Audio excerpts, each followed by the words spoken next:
আসসালামু আলাইকুম, আশা করি ব্যাগে ভালো আছেন। তো যাক সকালবেলা তুমি ধরি ভিডিও গান শুরু করে দিয়েছি রান্না করে দেখাই বললাই। তো চান আজকে সকালবেলা চাইলের রুটি দিয়ে আলু ভাজি দিয়ে খামু। লাস্ট কবে আলু ভাজি খেয়েছি আর মনে নাই, যদি বিশ্বাস করেন আর কি। যাক চাইলের রুটি দিয়ে কিন্তু আমরা গরুর হইছে আছে না, হইছে রান্না করে নেয়ারি আর কি, এটা রান্না করিও খাইছি। প্রায় সময় খাওয়া হয় চাইলের রুটি বা খোলা যা পিঠা, কিন্তু আলু ভাজি গান কিন্তু সহজে খাওয়া হয় না। তো যাক আজ আলু ভাজি দিয়ে খাইছি, মেলা মজা হয়েছে আলু ভাজি গান। তার ইয়ার বাচ্চারাও খাওয়াইছি, প্রথম দিয়ে খাইতো চানা মেলা হারারি করে, তারপরে হিগেরাও খাওয়াই।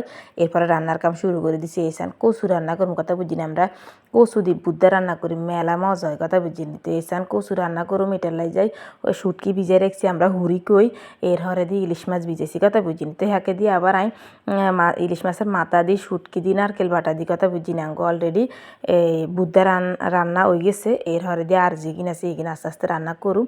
তো যাক বসাই দিছি, ভাতও হয়ে গেছে, তারপরে বুদ্ধ হয়ে গেছে। হাঁকে দিয়ে আবার ইলিশ মাছ ভাজি করি, ইলিশ মাছ দিই, টমাটো দিই, কাঁচামরিচ দিই, দো ভাজি করি লই, আর লাইয়ের সময় দিয়ে আলু দিয়ে মাছ রান্ধি লই। তো হাঁকে দিয়ে আবার আমি ওকে গবিয়ে দেখছি, তো ইগেরা হাইটছি আড়ি, তো গবিয়ে গিয়েও খাইছি। তো এই সানা রান্না কমপ্লিট, ভাত রান্না করছি, এর হরে দিয়ে লাইয়ের সময় দিয়ে আলু দিই, ইলিশ মাছ দিয়ে রান্না করছি, এর হরে দিয়ে এসান বুদ্ধা গান কিন্তু মেলা মজা হয়েছে, কথা বুঝিনি। কচুর বুদ্ধা এত হওয়া দিয়েছে আর কি, ইয়ে কমেছে। যাক আনোগা আবার মানে জিরোর মধ্যে হানি চলিয়ে যাবো, তারপর ইলিশ মাছ ভাজি করছি।